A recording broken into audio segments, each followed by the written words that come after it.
Call into the Neighbors Wealth Management Hotline now, 256-576-4977. That's 256-576-4977. Now, here's Scott and Drew. And with that, we say welcome into another brand new live edition of Talking Ball on 97.7 ESPN The Zone with Scott Theisen, Drew DeArmond. Happy Monday morning, everyone. 256-576-4977. That's the number. You can join the program this morning. It is your good, the bad, the ugly from over the weekend. We want to hear from you. 256-576-4977. And then as well as Report Card Monday, we'll regrade teams' performances from around the SEC and beyond in college football. And if you wanted to start, you could start with what happened down on the Plains on Saturday. There was so much build up to that game for a lot of reasons other than national championship aspirations. It was keep your job Saturday aspirations for both Drinkwitz and Harsin. And my, oh my, the performance there from either team, you'd probably have to give a D- or an F. When you win, you probably get a D-, just because you don't apologize for a win. But the Auburn win on Saturday was about as ugly of a win as you could get. For Alabama, you probably have to give that an A performance along the way offensively, especially for Bryce Young. And I mean an A-plus performance, and we're going to hear from Rick Stockstill in just a minute. But how about MTSU going on the road at Miami, getting $1.5 million, and they just take apart Mario Cristobal's, or what do we call them, the Ruiz Hurricanes, not getting their money's worth. At home on Saturday. Then you have Texas A&M and Arkansas. What a ball game that was. The ending of that one was just, I mean, what a ball game, though, that was. What a ball game it was for Tennessee. Got to give that a performance grade as well. But overall, fantastic Saturday of college football. Yeah, it was a good one, no doubt about it. A lot of good football played. I thought it was Alabama's most complete performance of the season. I thought they did an outstanding job in all three phases against Vanderbilt. Probably, if you wanted to nitpick, they did have a turnover on a punt return, a 40-yard punt return by Kool-Aid McKinstry, a very explosive return. He had another good day returning punts. And then they had a fumble punt when they had dual safeties back there, Brian Branch, but Alabama recovered that one. Other than that, and they had maybe 6 penalties, but so it wasn't, a completely clean performance, but it was a really good one. They were never threatened in the game. They certainly, took care of business. One other, I guess, small, detail they need to take care of. They did turn the ball over on downs in Vanderbilt territory. A key to that was Kobe Prentice with a drop on a ball, just a dime by Bryce Young. I thought it was probably Bryce's best game. I thought he was just super sharp the entire contest, very accurate. And I know a lot of people were wondering about the deep shots. Well, the deep shots started, landing against Vanderbilt. And I think when we talked to Chris Lee, on Saturday for our special Saturday show, he told us that Vanderbilt had been struggling in the back end with their secondary, and I think Bill O'Brien and the coaching staff and Nick Saban watched a lot of film, and Nick Saban made mention of it in his press conference after the game.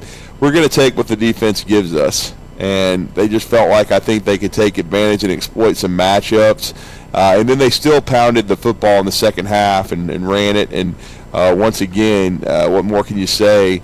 With his opportunities. I just say we just need to see more and more of, I think, Jace McClellan in the backfield, and then of course we need to see more and more of Jamarian Miller. I nicknamed him the Hammer. He had 2 touchdowns in the game, ended up with a 40-yarder to close it out on the final offensive snap. But Alabama, I thought they just were workmanlike. They did their job. Defensively, I thought they played well in all 3 phases and in all 3 levels. The only other slight concern, and I wouldn't say that, and I guess the ugly part, because it's something you can't control. Besides as I said, the bad would be the penalties, the fumbled punts, and then the drop by Kobe Prentice. The ugly injuries. Now, I don't think either one of them is a season-ending type situation, but Byron Young, who's probably the best defensive lineman Alabama has, suffered an ankle injury and was in a boot after the game. Right. Left on a golf cart, returned with a boot and was on crutches. And then it wasn't talked about after the game by Nick Saban. Probably will be today. But Jordan Battle left with looked like a hamstring pull in the second half and did not return. Malachi Moore got his reps. So those are two big-time starters that you need, and I would say they need them in Fayetteville against Arkansas, because Arkansas, really was the better football team and outgained Texas A&M the entire football game. But it came down to turnovers and mistakes, and Arkansas had a huge fumble inside the 3 when they looked like they were going to go up 21-7, which totally turned the game around. Texas A&M, cashed that in, funny term there, and tied it at 14, and then and then went on to after being down 14-0, and I think at one point in the first quarter, Scott, they'd been outgained like 170-28, but they went on a 23-0 run. I mean, It was 23-14. Arkansas scored to make it 23-21, and then we're driving with under 2 minutes. It looked like they were going to have a chance to kick a field goal and put the onus on Texas A&M to cash some checks and drive back down the field and try to win the game. But they missed the field goal in about as weird a way as you can see, because it went off the top of the upright and was no good. And Dirt Neck survives and wins a big game. So I still felt like Arkansas was the better team, and I still think going to Fayetteville for Alabama is going to be a huge challenge, because Arkansas is not very good on defense. They don't stop the run very well. They don't defend the pass, but what they do is rush the passer and disrupt.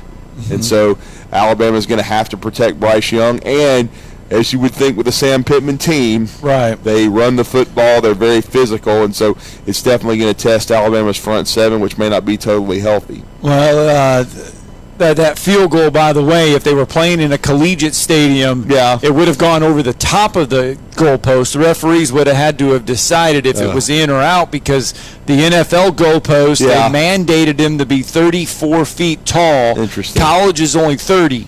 So because of the extra height, not saying that it would have made a difference, I'm just saying that it would have gone over the goalpost, and the referees would have had to have made a good or bad judgment call. Well, I don't know if you remember this game. It was shortly after you got to, within 2 years of you moving here to Huntsville. But Dennis Franchione took Alabama to the Poulin Weed Eater. I think that was the sponsor back then, the Poulin Weed Eater Independence Bowl, and played against Iowa State.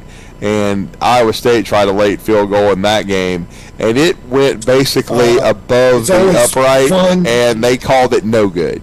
Yeah. And so it was that close. I mean, I was listening on the radio, and then I saw the replay, and they had to decide, is it good or is it no good? And they called it no good, and Alabama survived and won the Poulin Weed Eater Independence Bowl. So the ugly, are we all complete? I mean, the ugly had to be Auburn. Oh, that was a brutal football game. That has to be the ugly of the whole entire weekend. It was two bad football teams playing each other. That's all you can say. Auburn got off to the kind of start I thought they might get off to. I mean, they were up 14-0 and came out strong and were running the football pretty well. But as I was afraid of, Robbie Ashford had trouble throwing the football, and Missouri. Tank Bigsby disappeared from the game plan. Well, I mean, he had 19 carries for like under 50 yards. I mean, they had no room. I mean, they gave him the football. Well, 10 of those 19 came in the first quarter. I know, but I'm just saying, I mean, I think it's because Missouri adjusted. Right. And they couldn't make first downs. I mean, Auburn had trouble moving the football after the first quarter for the rest of the game. And when you can't throw the football and create some kind of balance, it just kills you. I mean, and so it's kind of like, it's why the service academies, I'm talking about Air Force, Army, Navy, they're the only ones that are option teams, okay? Because it's extremely hard to to do that without a passing game, and that's why they struggle to compete against Power 5 teams, because it's a difficult preparation for a Power 5 team, but usually you can slow it down, and it's really tough for Auburn anyway to Finley being out, knows that Calzada, okay, we're running the veer or we're running the option. I mean, it's nearly impossible. You got to be able to throw the football. You can only run could not Ashford so many times. And it once again exploits the fact that Auburn is not dominant up front. Right. They don't have a great offensive line. I thought Auburn's defense played better. They certainly they had a little trouble with Missouri in the second quarter, but then it was basically a stalemate the whole second half, and then Elijah Drinkwitz, channeled his inner Mike Shula, got conservative, and blew the game. I mean, that's just all there is to it. Take that kneel down right there on first and goal from the 3. Here's my philosophy, and it's something that I've always said. I don't care if it's 26 yards. If you don't have to depend on the kicker, win the game. Depend on your offense. A touchdown is better than a field goal. There's too much that can go wrong. Now, I know you can say, well, what if they handed it off inside the 3 and did an Arkansas and fumbled? Well, maybe so, but I'm still putting it in the hands of my offense. I'm not putting it in the hands of the kicker, because there's too many things that can go wrong. Now, if I absolutely have to, depending on time and where we're at, let's use the kicker. But if I've got 50 seconds, Scott, and I can run 2 or 3 plays, I'm putting it in the hands of my offense, and I would have run the football because it looked like Auburn's defense was gassed, and the body language wasn't great. So, to me, it was just Auburn won. Congratulations to those kids. You don't apologize for a win. You never apologize for a win. You never apologize. But I thought Missouri just flat lost it, and Elijah Drinkwitz will make it through the season, but I would rent, don't buy.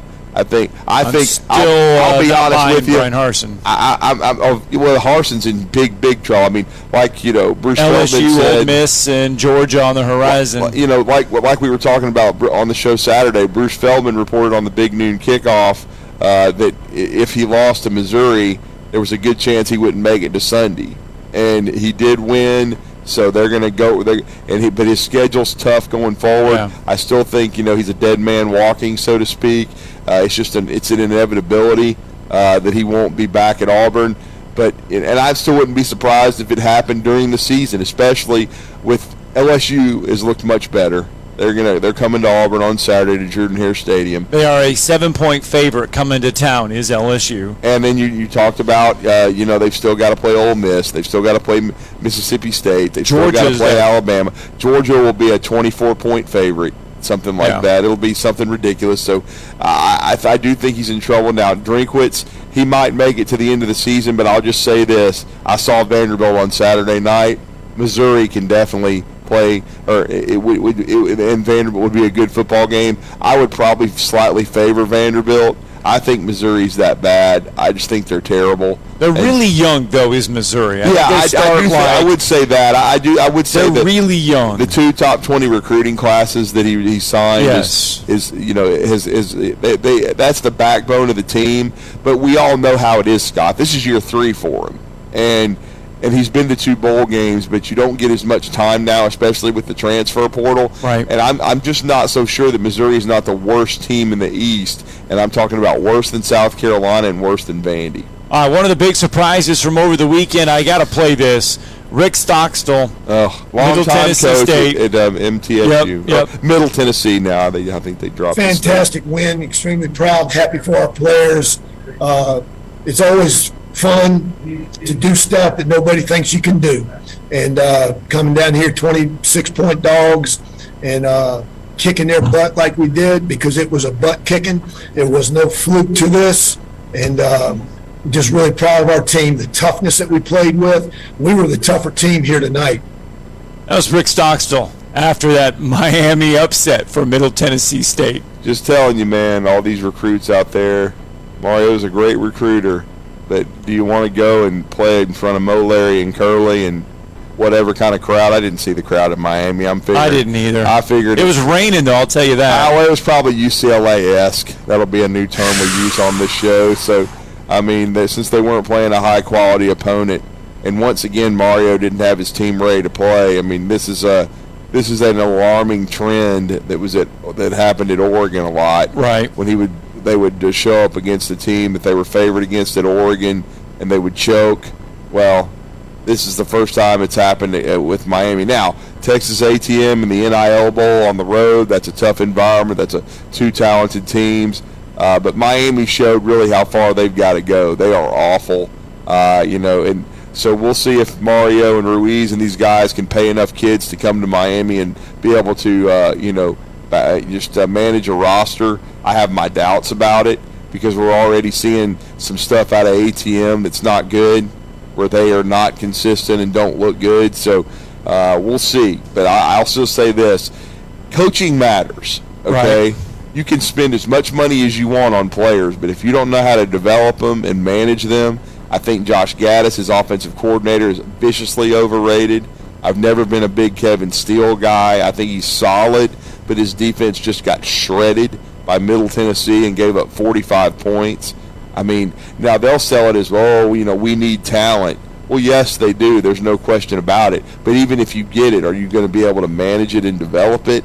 And I have big questions about that. And they're having a good recruiting year, but let's see if it ever translates when those kids get to Miami. All right, Jeff from the Borough with us on the phone lines this morning. Good morning, Jeff. How you doing, guys? Well, I think DJ England Chisholm's still running. 2 catches, 169, 2 touchdowns, 84.5 average on Saturday. 500 yards of offense. That's what we put up, and the crowd was about 46,000 drew. That's what they drew, about 46,000. What they drew Saturday for that game. So, but, it was announced at 46, but how many of the 46 were actually in the seats? Well, I mean, yeah, but that's how they announce crowds these days. They don't. I know. Well, they've been doing that for years, but still, though, doesn't I'm mean sure that UCLA have probably announced 60,000. Yeah. Empty seats, that is. Yes, well, I mean, UCLA's undefeated. I'm not saying nothing about that. I'm just saying. But I mean, as far as that goes, Middle Tennessee just got to not have the big hit this week. They play Texas San Antonio Friday night at home with their conference opener, and Kevin Byard's going to have his jersey retired. I don't know if it's going to be at halftime before the game, whatever, but they're going to retire his jersey at halftime of the game, whenever they're going to do it Friday night. But that's what they got to avoid this week, is not have the big hit, because everybody on campus is going to tell them how great they are. I mean, Chase Cunningham threw for 408 yards Saturday, and then he only had 16 completions, so he did pretty good too as well. But they got some turnovers early. That number 7 would get that ball up there and return. They got 2 turnovers in 5 minutes. I guess Dick Van Dyke's grandson was playing quarterback. I reckon he must have been playing Saturday. So he threw, like I said, 2 interceptions. First 5 minutes, got benched, and then they got a big lead and really hung on, to be honest with you. But I do want to tell y'all guys a little high school quick thing. Blackman Chandler Tigers, they've won 5 in a row now. They're 5-1. They played Friday night, played Antioch, and won 56-28. Their next game is this Friday. They're going to play at home at Blackman. They play Oakland, number 1 team in the state. They've won 5 in a row. They play them this week, and he's got 4 real good receivers: Campbell Lee, Ben Martin, who's headed to California, Justin Brown's headed to Mississippi State, and Jacob Page. He's got a real good quarterback, Jack Resner. He's real accurate. He can throw the ball on time, and they score fast. They have drives like 47 seconds, 55 seconds, minute and 2. I think the time possession, the ball game Friday night, they had it 8 minutes and scored 56 points. The other team had it 39 minutes and scored 28. So, but they've got it's a big game Friday night. Region they're playing. They've already beat Riverdale this year, which is a top team too. So it should be a great game Friday night. He's doing real well at Black. He's got a speed and all. He calls it plays and fast. He calls it the fastest show on turf. So, but it should be interesting Friday night. And as far as Middle Tennessee goes, I guess them group of 5 schools can play, can't they, Drew? He got some talent. Jordan Ferguson will be in the NFL number 9, and Jalen Lane 83. He's a sophomore. You look for him in a couple of years. If they don't draft him, oh well. We just go to the NFL anyway. Like Reed Blankenship and Kevin Byard being all pro. So you just come to Middle Tennessee, you can go to the pros. Hang in there, guys. See you. Well, I mean, certainly you can. Yeah. Tennessee's got a good program. We'll see if they can continue the momentum. I'll tell you this: Appalachian sure didn't. James Madison 32. Appalachian 28. And nearly lost the week before to Troy. They should have lost, but let's go Troy. They beat Marshall. Marshall beat Notre Dame. They've lost 2 in a row. That's what happens when you beat the most overrated university next to Texas A&M in the history of man. Okay? All right. Let's get a break in. When we come back, Travis Reier will help us break down that Alabama-Vanderbilt win live from Bill Penny Toyota out here in the service department. You're listening to Talkin' Ball on 97.7 ESPN The Zone. It looks like they're getting 2 lanes of traffic through now at 65 and Sparkman. They had everything but the number 1 lane blocked up, but they've started letting more traffic go. They're going to let the whole thing go very shortly. Pulaski Pike and Patterson Lane was our only other accident. It should be out of the way now. Dr. Sandman has the Somnodent, a safe, insurance-approved alternative for snoring and sleep apnea. Dr. Randall Sandlin, 350-CARE. Captain Eck in the North Parkway, Popeyes, Skywatch Traffic Center. Finding great candidates to hire can be like, well, trying to find a needle in a haystack, but not with ZipRecruiter. Its powerful technology actively finds and invites qualified candidates to apply to your job. So while other companies might deliver a lot of hay, ZipRecruiter finds you the needle in the haystack. See why 4 out of 5 employers who post a job on ZipRecruiter get a quality candidate within the first day. Try ZipRecruiter for free at ZipRecruiter.com/free. That's ZipRecruiter.com/free. This is Wes Neighbors with Philip with Eagle Insulation, and we have an announcement to make. Yes, Wes, we are now Eagle Masonry and Insulation. We're still a place to call for your insulation needs, but now we offer masonry services. What kind of masonry projects can you handle? Wes, no job is too big, no job is too small. We can do renovations, new construction, outdoor fireplaces, fire pits, brick landscape borders. Well, when you came out to my house, you did both the insulation and masonry at the same time. You guys did rock for me, you did brick for me, and you insulated my house. That's usually done at the same time that you're building a house. Absolutely. It really capitalizes on 2 services you need at the same time, and you can get one company to handle both of those. Philip with Eagle Insulation will come out, do your installation. He'll do your masonry. They do a great job. They guarantee your work. Check out more online at insulatewitheagle.com and schedule your free examination today. 256-755-1556. Thanks, Wes. Hey there, folks. Head fry cook Bob Baumhauer here, and I just want to say thank you for allowing Baumhauer's Victory Grill to serve you for 40 legendary years. When I first delivered Alabama's first taste of buffalo wings back in 1981, people thought I was crazy. For the first few years, I had to give wings away. Imagine that. 40 years later, I'm still proud to serve the great people and visitors of Alabama, our famous buffalo wings, and much more. Here's to 40 years of legendary fun, legendary food, and many, many more. I'm attorney Gary Lackey. You know, you'll hear people say we're like a family, but here at the Lackey Law Firm, that's really true, not just a saying. I'm Justin Lackey. With my father and my sister, we have a special connection to each other. I'm Jennifer Lackey. At the Lackey Law Firm, when we take on your case, you become part of our family. You really do. And we'll always do whatever it takes to get everything you deserve. If you're injured, you worry about getting well, not about paperwork or insurance companies or figuring out how to get to your lawyer's office. I'll come to you. We worry about your case so you don't have to. When you've been injured, we know that your case is probably the biggest thing going on in your life. More important than almost anything else. And it's important to us too, for one simple reason. Family takes care of each other, and at the Lackey Law Firm, we'll take care of you. The Lackey Law Firm. The Lackey Law Family. 1-800-4-RIGHTS. No representation is made that the quality of the legal services to be performed is greater than the quality of legal services performed by other lawyers. McCurry Motors is your car and van rental headquarters. You can rent the vehicle you need today. Family in town, sporting event, church function, no matter what your need, McCurry Motors has you covered with a wide selection of cars and vans available for rent. They have 12-passenger Mercedes Sprinter vans, 12-passenger Ford Transit vans, 15-passenger Ford Transit vans, and 15-passenger Chevrolet Express vans. They have 2 locations, Highway 72 in Athens or Max Luther Drive in Huntsville. When you call most roofing companies, all you'll hear is, you need a new roof. Not when you call Fleming. At Fleming Roofing and Restoration, we're focused on your needs, whether it's an easy repair or a full roof replacement. Folks around here have trusted Fleming since 1965 for all their residential and commercial roofing needs. And as the area's storm damage experts, Fleming knows all the ins and outs of the insurance claims process. Log on FlemingHSV.com to schedule your free estimate today. Fleming Roofing and Restoration. We show up. Have you ever turned your back on God? Have you ever absolutely known the right thing to do and just turned around and walked away in disobedience? I know that I have. Aren't we thankful for our great and merciful God who loves us and forgives us and remembers our sin no more? I'm so thankful that His mercies are fresh every day. I need that, and I suspect you do too. Hey, I'm John Dees, pastor of Cross Point Church, and if you're looking for a church home, come see us. We're smack dab across the street from the YMCA in Madison, and check us out at cpcfamily.org. This is Chuck Oliver. Listen to me coming up at noon today. Now, back to Talkin' Ball with Scott Tyson and Drew DeArmond on 97.7 ESPN The Zone. Indeed, welcome back. Talking Ball, 97.7 ESPN The Zone. We're live from Bill Penny Toyota, sitting out here in the service department. They can get your vehicle serviced 7 days a week, actually 6 days a week.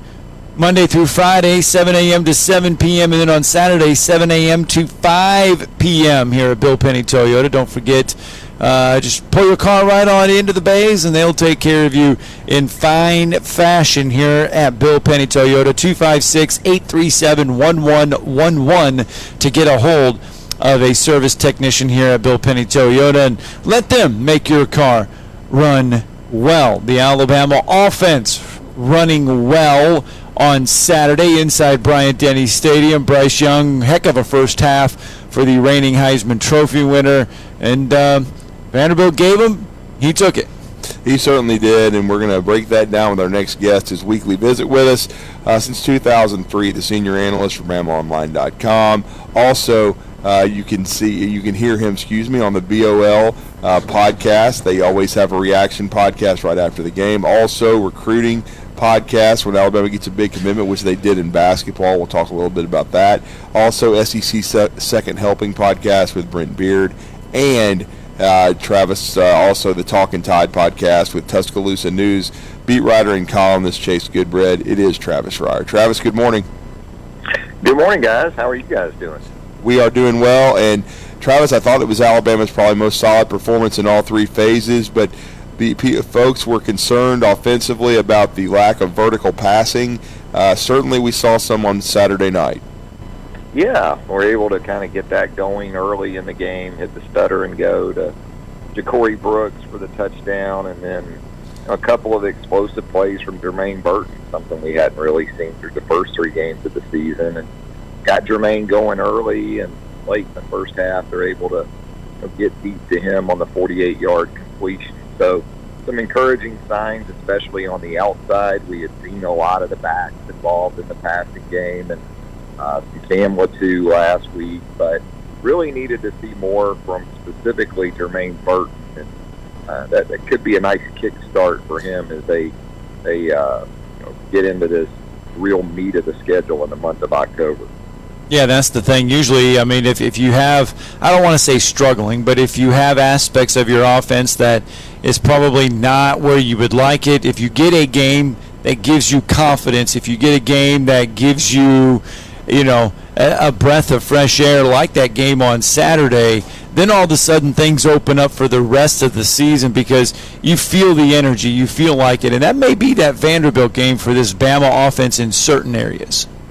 Could be. Again, it was more of a running back-oriented offense earlier in the season, and you still got some really good stuff from Jason McClellan and Jahmyr Gibbs, too. So that's what you like about Saturday night, was that it was still a game in which your top two backs were very involved, both as runners and receivers, but then you introduced more of that outside threat with Brooks and Burton and Trayshawn Holt, with a red zone touchdown catch on a nice ball and route there with Bryce. So rounding into form, and the good news is too, they've still got some guys that they're waiting on to get back to full strength. Tyler Harrell, JoJo Earl, Aaron Anderson. So, there's some more options, it looks like, that are on the horizon.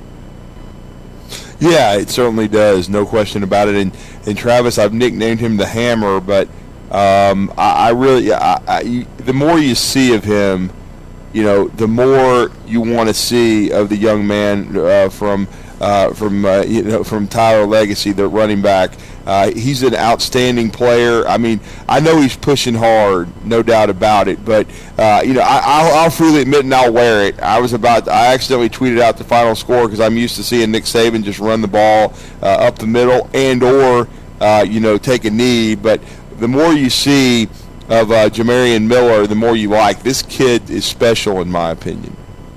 Yeah, he's a good-looking young back. There's no doubt about it. And each of the last 2 weeks, they've rushed for over 100 yards in the fourth quarter alone, and he's had a lot to do with that. Certainly, he did once again on Saturday night. So he fits what they like to do in the run game pretty well, I'd say. There's not a lot of flash to Jamarian, but kind of a mature runner, because a lot of times you'll see freshman backs when they do get opportunities. They don't press the hole. They kind of get outside the scheme and just try to make things happen on their own. He's not that guy. He's a one-cut type of runner, and then not the biggest back in the world. He's stout, but he runs with a good bit of leverage, and he seems to break a lot of tackles. And it is the fourth quarter of games when he's in there, but yeah, he's a good-looking young back, and I give the depth of Alabama's offensive line that they did a nice job and continue to do a nice job when they're in there with him. He kind of reminds me of a young Glenn Coffey, harkening all the way back to in the day, Travis. Yeah, he's decisive, and and when he's in there, it's a very business-like approach, and like I said, he doesn't strike you as kind of a 4-4 guy. But yards after contact, it's something he seems to specialize in. Your thoughts on the offensive line? I mean, they look like they were coming along nicely in this game against Vanderbilt. Yeah, pass protection throughout the game was really good. Now, they had 4 penalties on their first group, but other than that, yeah, kept Bryce in a good position where he could really work through progressions. And as we talked about, the run game wasn't as much of a factor in the first half, more so based on what they were getting from Vanderbilt on the outside with the kind of gimme pickups in the passing game, so they weren't going to turn that down. But when they really wanted to run the football, they were able to do it there in the second half. And so I thought it was, again, an encouraging performance. I think the tackles continue to be exactly what they need them to be in Tyler Steen and, also J.C. Latham, and continuing to see Tyler Booker rotate in there with the guards. So there's good, healthy competition on the interior, and that was the type of pass protection performance, not just from the offensive line, but I thought the backs were good as well, because I think we know what's about to be coming at them with Arkansas and Tennessee, Texas A&M, as far as the potential for blitzing and things like that. Yeah, no question. And Travis, what were your concerns offensively? We did see Kobe Prentice with a drop. I thought it might have been Bryce's best throw of the day on the drive where they had to give the ball up on downs in the first half. But there was a drop there, and then, as you said, there were some penalties on the O-line. But what were your concerns offensively for Alabama? Yeah, you still don't like seeing this group get stuffed in short yardage situations. Right. That happened to them there. Inside the 5, they brought 4 tight ends on the field. They went jumbo, and then they went double jumbo. And, it looked like they had a bust maybe there with one of the tight ends, or involving the tight ends, because Kane Patterson, the Vanderbilt linebacker, just split Danny Lewis, and it looked like Kendall. And maybe the young guy just didn't follow one of the rules in that situation there, who knows. But so they get stuffed down there and have to kick a red zone field goal. I'm sure Nick and Eric Wolford didn't like that too much, and maybe even Joe Cox is an extension of that with the tight end. So, yeah, there's still some things they can clean up, no doubt. But overall, offensively, the Prentice drop was a little bit of a disappointment, but again, I liked it. The good thing is Bryce keeps going to these guys, so they're going to go through some growing pains. We've seen it with Isaiah Bond too in some situations. Yeah. But the thing about it is Bryce will keep throwing it to these guys if they're open, and at some point, there's going to be more consistency. And the fact that they're getting open is good news, though, because Alabama struggled in that regard in some ways. So the young guys, they seem to do a pretty good job of making themselves available. And defensively, I mean, we knew Alabama defensively was coming in. They were clearly better than that Vanderbilt offensive line, that Vanderbilt offensive unit. But Vanderbilt, to their credit, had put up over 400 yards of offense coming in, averaging. Alabama never letting A.J. Swan, the young freshman quarterback, get settled in, sacks him 4 times. Another great effort by this Alabama defense. Yeah, if Mike Wright wasn't going to play in the game, I think that worked to Alabama's benefit, because if you're going to put a fairly stationary target at the quarterback position, with these guys, especially on the edge, it's going to be tough for any offense. And so, it was a good tackle for loss and pass rush game for Alabama. The linebacker levels in general were impressive once again with the inside guys that they have, and and they did show that 3 outside linebacker look there in some dime rabbit pass rush situations with Braswell and Anderson and Turner all out there together. So that'll certainly give some of the upcoming offensive coordinators on their schedule something to consider. Additionally to just dealing with guys like Anderson and Turner, now you're going to introduce Braswell to that mix and obvious passing situations. And third down, they continue to be really good. I think they rank second nationally right now in opponents' third down conversion percentage, and they've got teams to this point under 20%. Vandy 1 of 13 in the game Saturday night. So you'd like to see more takeaways. Just 1 through 4 games for this defense, but when you're getting offenses off the field on third down at that sort of clip, it kind of makes it a wash. Yeah, and then special teams wise, Burnip was solid, I thought. Of course, you get what you get with Will Riker, consistency. More good stuff from Kool-Aid McKinstry, an added wrinkle with dual safeties on returns, but 2 fumbles, Travis. Yeah, you got to clean up those. And with JoJo Earle, on the horizon again here, I think that's an area where the return yards look really good once again Saturday night. But Nick Saban, Coleman Huxler, those guys, first and foremost, they're looking at ball security. And so when you have a muff from Kool-Aid, you have a muff from Brian Branch, and then you have a fumble that's lost by Kool-Aid, that certainly keeps JoJo very much in the picture there on punt returns when he does come back. But pretty good stuff from special teams. Yeah, I think we've reached the point where even Alabama fans might take Will Riker for granted a little bit, but he's perfect once again. And Burnip does show signs of improvement, and that's important because, again, with this upcoming stretch, just like we saw against Texas in week 2, those guys there's a good chance, at least in 1 or 2 of these games, are going to be pretty critical. Yeah, that's the thing. It's all been, yes, this was an SEC opener, and that Texas game was a big one, but we've seen this before, and we've seen this with Alabama teams under Nick Saban. This is where they build to. They build to this point in the conference season where the offensive line at this point needs to be in full continuity. The defense and everything needs to be in unison. This is where we really start to find out how good this Alabama team can be.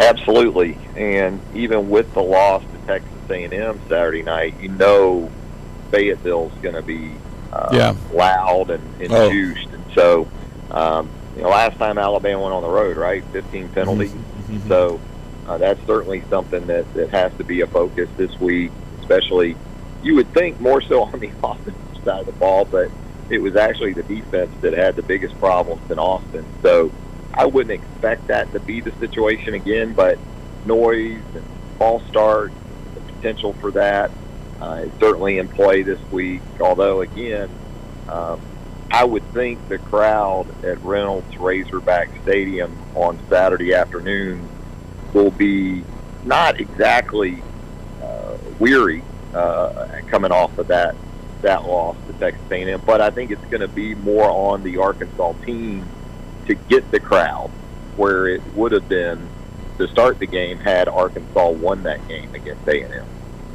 Yeah, but how do you see this game, though? I still think Arkansas is the better team than A&M. I know they lost the game, but they went up and down the field. They just made enough mistakes to lose the game, especially with the red zone and fumble inside the 5. Of course, the weird mistake in the kicking game. But how do you see this matchup? They're certainly going to challenge Alabama along the lines of scrimmage, and their defense is not very good from the standpoint of their pass defense numbers and even the rush defense, but they rush the passer well. Yeah, they do. Barry Odom does some cool stuff schematically and with the different ways they can attack you. Now, they took more of an aggressive approach against Alabama and Tuscaloosa last year, and Bryce responded by throwing for a school record 559 yards. So, that was with Jamison Williams, obviously. That was with Mechie and those guys. But, Drew Sanders is extremely versatile at the linebacker position. In the different ways that they use him. Bumper Pool's another guy that makes 1,000 tackles a game, it seems like. So, but if you can get the ball out against that secondary, you do have a chance to make a lot of hay. And I think balance is something that Alabama should be able to achieve in the game. But K.J. Jefferson at the quarterback position for Arkansas, he did have the big mistake there inside the 5 against Texas A&M Saturday, but this is a guy who had a great game against Alabama in his own right. In some ways, this is kind of the game of the bygone wide receivers. Treylon Burks no longer at Arkansas, Alabama no longer with Jamison Williams and John Mechie. So I think how these replacements, these next guys up at the wide receiver position perform on Saturday will go a long way in kind of determining the outcome of this one. Yeah, it's going to be a tough one. I mean, this Arkansas team under Sam Pittman definitely has their mentality of their head coach, tough and physical. It's going to be a fight there in Fayetteville. Yeah, I think that's the thing about Arkansas. I'm with Drew. I thought Arkansas was the better team, but I didn't think Arkansas had the better roster in comparison to A&M.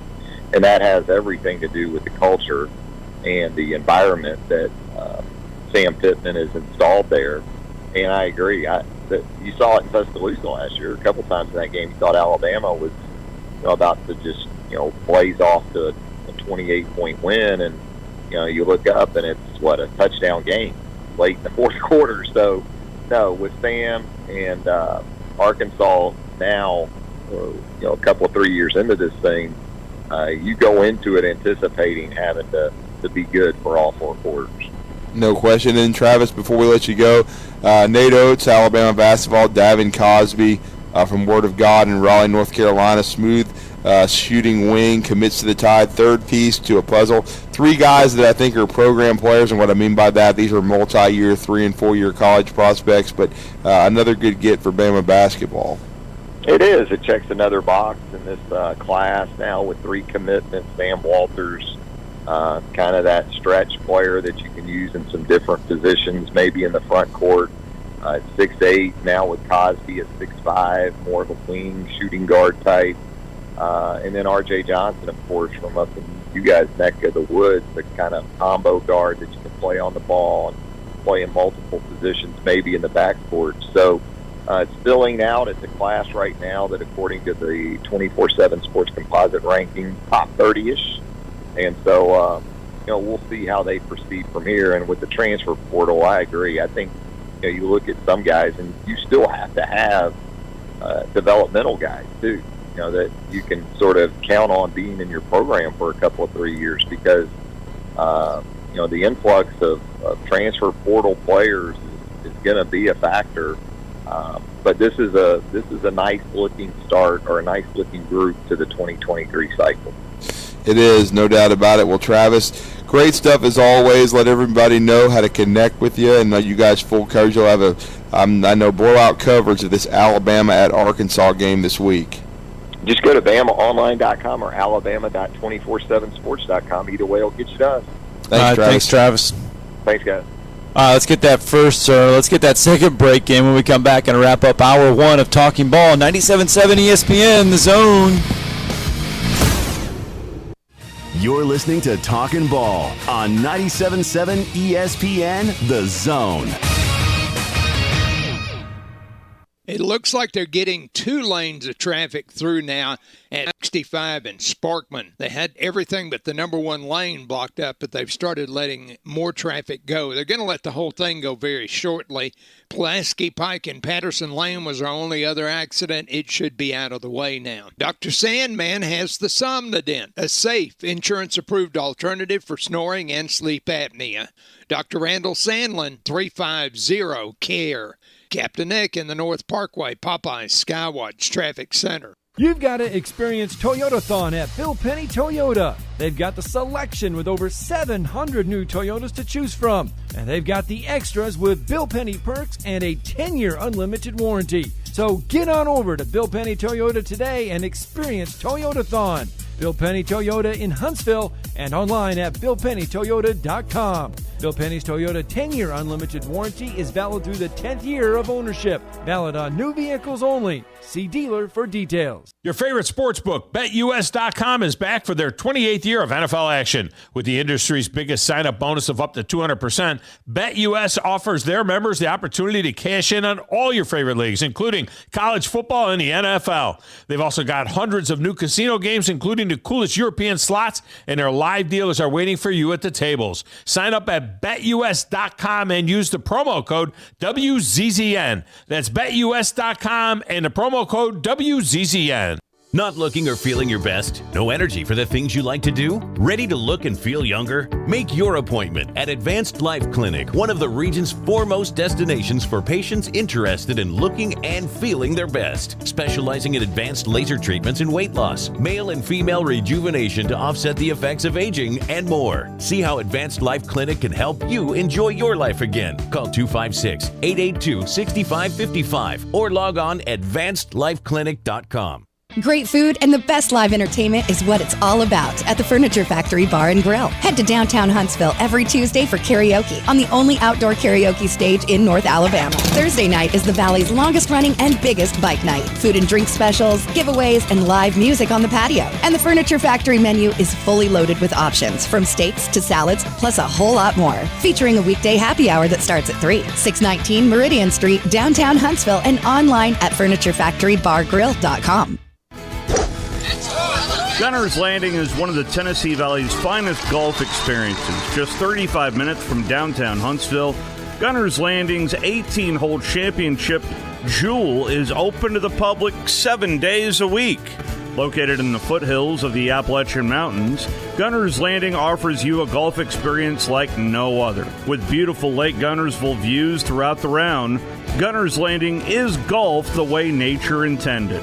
Gunner's Landing's Club Repair Shop offers a full range of services, including re-gripping and adjusting the lofts and lies of your clubs, even putters. Since the work is done in-house, your clubs will be returned to you in a timely manner. Unmatched in the North Alabama area, it is Gunner's Landing. Schedule your tee time today at GunnersLandingGolf.com. That's GunnersLandingGolf.com. Something you probably do know. Progressive can not only offer you a great price when you bundle home and auto, they offer you round-the-clock protection. Something you probably don't know, the average garage door is made up of 1.3 millimeter aluminum panels. Something you probably do know, your neighbor likes to tinker with his dirt bike. Something you probably don't know, a runaway dirt bike can take out your garage door and a good portion of your car bumper. Bundle your home and auto with Progressive and get more than a great price. Get round-the-clock protection. Something you know for the things you don't know. Coverage from Progressive Casualty Insurance Company, affiliates, and third-party insurers and subject to policy terms. Bundle discount not available in all states or situations. This is Wes Neighbors talking to Chris Haygood of Bob Wallace Appliance. Chris, what sets you apart from other appliance dealerships? Wes, these appliances are going into the most used room in your house, your kitchen. The way we have these appliances displayed, it's easy for you to visualize how they'll look in your home. Wes, what sets us apart is the people. They're well trained. In fact, they live and breathe these appliances. And if you need service, you'll really appreciate our parts department. Contact Bob Wallace Appliance at 256-533-2121. Hey friends, Eli Gold here for Environmental Comfort Systems. If you're concerned about the air quality inside your home, give my friend Rick Smith a call at Environmental Comfort Systems. Their indoor air quality systems remove 99.9% of indoor air contaminants. Give the trusted professionals at Environmental Comfort Systems a call or visit them online at envcomfort.com and see how comfortable you can be. Breathe cleaner air today. Environmental Comfort Systems, Alabama license number 92314. Listen to the North Alabama High School Scoreboard Show, presented by Woody Anderson Ford, each Friday night on 97.7 ESPN The Zone.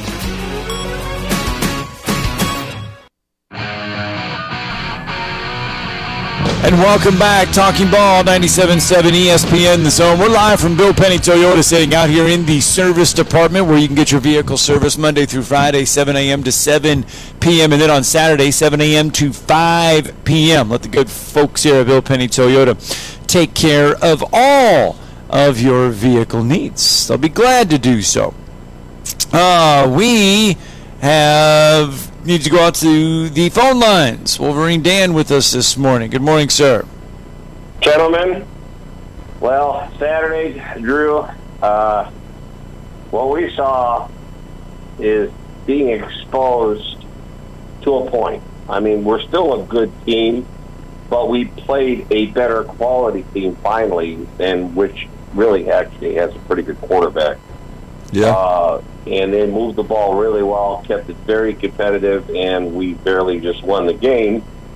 I like the fact that Corum still running really well. He ran for 243, which was really good.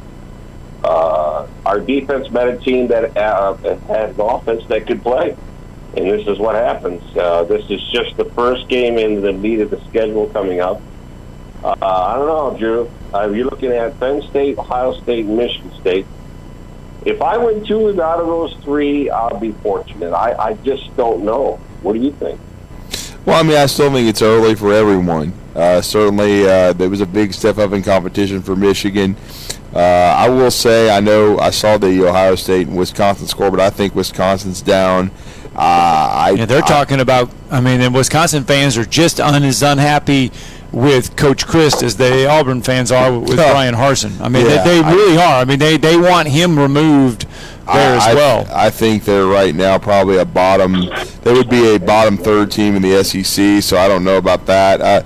Penn State wasn't super impressive, or Coach Mack in Central Michigan, so and then I don't know. I will say this, Dan, you ought to be very confident in beating Sparty, because they have tanked.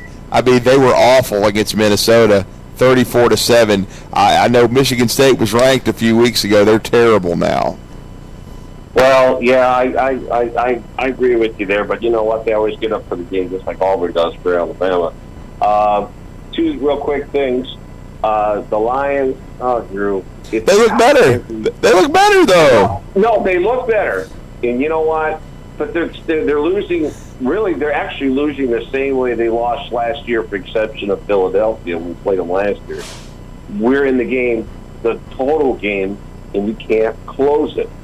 So I don't know if that's something you could fix, or is that something you should be concerned about, or are you happy the way they're playing and they're just not finishing? So what's the answer, Drew? Well, to me, I think with Detroit, they're just learning how to win. That's all it is. I do think, and don't forget they get J-Mo by November, which will give them a weapon offensively that they don't have right now. So I think they've been extremely competitive so far. Definitely look like they're taking a step forward this year as an organization. And to me, they just got to keep adding pieces. But I still don't think they're a playoff team by any stretch. And then it's going to be interesting to see what they decide to do long term at the quarterback position. Are they going to address it in the next draft, or are they going to move forward? With Jared Goff, we'll see. Well, it's not a total loss. I got these 2 quick things, and I'll get off. Is that when I was in Biloxi before the season started, I put money on the Minnesota Vikings. So. Well, you meant to put them on the line. Yeah, I meant to put them on the line, but it was so high. Anyway, I went to Minnesota, but I do want to say, you guys, this weekend is going to be probably something on my bucket list I never knew I had to do. what I wanted to do, but it fell into my lap. My childhood friend that I've been with since I was a baby, we've grown up together and been staying in contact. He lives in Texas. I live here. But anyway, he called me out of the blue. He says, listen, I got a ticket for you. You got to go. I said, what do you mean? He said, you can't say no to me. You're retired. Come on, let's go. I'm going to Iowa to watch the Michigan game. Oh, nice. Man. There you go. You got to Kinnick Stadium. I tell you what, let's not give you an itinerary for that. Yeah, that is fun. You'll enjoy it. Excited. I mean, it's great just to hang out with my best friend. You'll enjoy it. I'm sorry. Kinnick Stadium's changed so much since the last time I was in there. I mean, it's been 15, 20 years since I've been in it, but growing up as a kid, I mean, that was the highlight for me, to go to those games. And I believe the very first one that I ever went to, my dad got a hold of some student tickets, and this was in the mid-'80s, and we actually were there for an Iowa-Michigan game one year. And that was the very first one that I went to in Kinnick Stadium, I'm hoping I could get in and see that pink locker room. That's what I want to do. I've seen it. I have seen it many times because I got the privilege of covering and working up there, and so I have been inside the pink locker rooms and the pink post-game room plenty of times. You got to give Iowa credit. They were upset Rutgers on the road and scored 27. I know.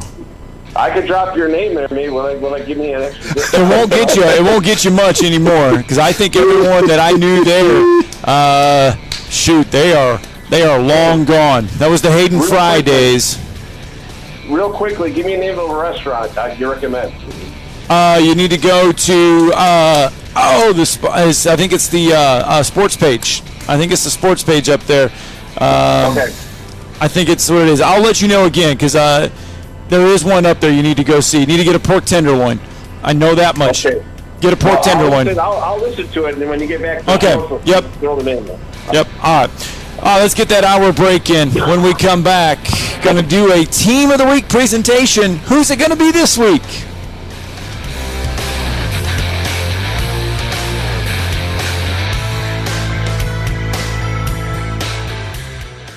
Football season is here, and as always, the best place to catch every game is downtown at Humphreys Bar and Grill. Humphreys is celebrating by bringing back their game day football specials. $2.50 Miller Lite, Yingling, and now $3.50 Yellowhammer Gold Pints. Anytime football is on. Live music continues every night with 5 o'clock Charlie, and don't forget about brunch on Sundays with Microwave Dave. The best place to catch all the games all season long is Humphreys Bar and Grill. Tom Luganbill here for my friends at Woody Anderson Ford. Bobby White and his team take great pride in their service department, and you can see it the moment you walk into those beautiful new service lanes. And just like a championship team, they all work together to make sure your experience is second to none, whether you drive a Ford or not. Also, check out the gold certified pre-owned inventory at Woody Anderson Ford for great deals every day. Stop by and see them at Jordan and Sparkman or at Woody Anderson of Madison on Hughes Road, or visit WoodyAndersonFord.com. WZZN, Union Grove, Huntsville, Alabama. 97.7 ESPN, The Zone. Sounds like we got a couple of wrecks, ground level, Governors and the Parkway. I don't think either one's got an injury involved. HPD scrambling, trying to get those worked. And we had an injury wreck at Old Railroad Bed in 72, but they've now canceled Himsey on that one. The YMCA's Camp Chalky at Lake Guntersville is a great place to have retreats, off-site, church, corporate, or civic meetings, single or multi-day events. YMCAHuntsville.org. Captain Nick in the North Parkway Popeyes Skywatch Traffic Center. From the Fox 54 Weather Center, I'm meteorologist Emily Owen. For this Monday, expect plenty of sunshine. High temperatures expected to top out in the upper 70s for the afternoon. We could see gusty winds as high as 20 miles per hour. Heading into your Monday night, temperatures will be dropping into the lower 50s for the overnight, and you can expect a clear sky. I'm meteorologist Emily Owen on your home for ESPN Radio 97.7 ESPN, The Zone. This is Brent Musburger's VSiN Action Update on 97.7 ESPN, The Zone. College football, number 2 Alabama in Fayetteville Saturday afternoon to take on number 20 Arkansas. The Razorbacks dropping 10 spots after falling to Texas A&M. The Crimson Tide minus 16 on the road. The over-under 61.5. Auburn, meanwhile, a 7.5-point underdog against LSU at Jordan-Hare. The over-under 45.5. Auburn coach Brian Harsin plus 150 odds as the next coach to be fired, just behind Jeff Collins of Georgia Tech at plus 125 and ahead of David Shaw of Stanford at plus 700. NFL Monday night, the Giants hosting the Cowboys. New York a 1-point favorite, 39 the set total. Red Hot winning picks at experts.winnersandwhiners.com. Save 75% on any best bet package with the promo code ACTION75. That's ACTION75 at experts.winnersandwhiners.com. I'm Trey Westerberg, 97.7 ESPN The Zone. Log on today, 977ESPN.com.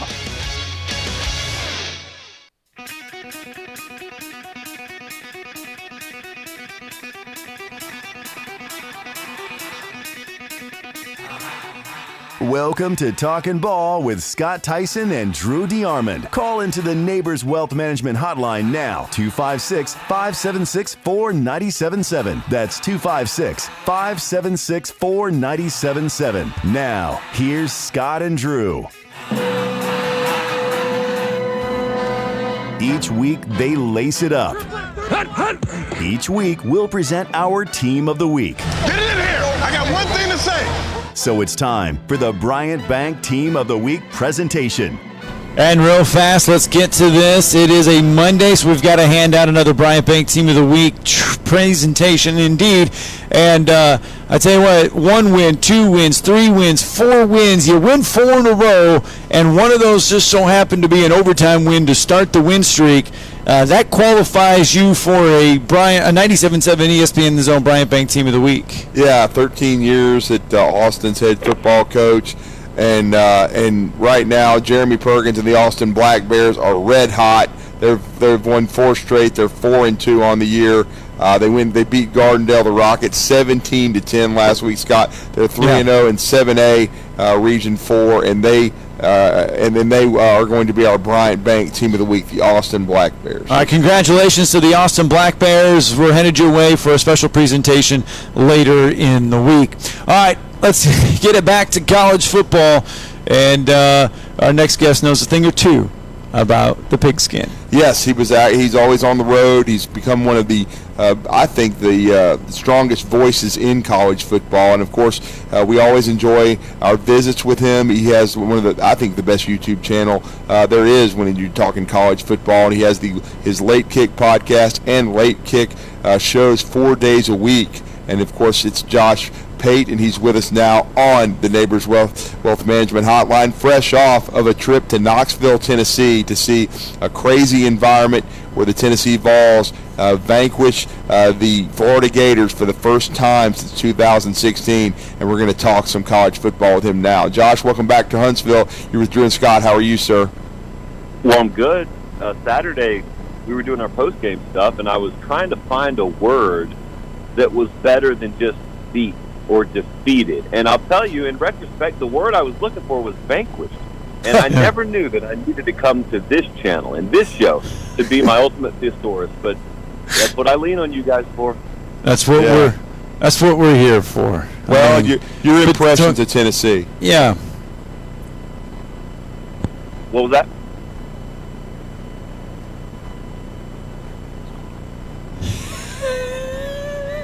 That's the ultimate cliffhanger right there. We'll see if we can get Josh Pate back with us. And right as he's about ready to tell us the environment, Drew, it drops out. But you watched the environment, and I watched the game on TV. I watched a little bit of the stuff leading into the game, and I tell you what, I mean, it was probably as a raucous of environment as we've seen in Neyland Stadium in quite some time, and that's all credit to what Josh Heupel's doing there on Rocky Top. I mean, getting this fan base excited, getting off to the start that they are, that is a credit to Josh Heupel. It really is a credit to Josh Heupel, no doubt about it, and he's done an outstanding job there. with Tennessee, and now we've got Josh Pate back from 24/7 Sports. Josh, sorry about losing you there. Thanks for sticking with us. What was your impressions of Tennessee? I know it was a crazy environment. Hendon Hooker, to me, still is I think one of the top 2 quarterbacks in the SEC. But after you saw Tennessee in person, your thoughts? Well, what was interesting to me, if you think about them last year, is they put up some good numbers last year. Hooker was a 34-3 touchdown to interception guy last year. So it's not that his success is a surprise necessarily, but if you dug a little deeper last year or you watched them, like most of us did, they had a tendency to start fast and then they would completely stall. And kind of the antithesis of what we got last weekend. See, they had 3 points, I think, in the first quarter. So 35 of their 38 were scored second quarter on.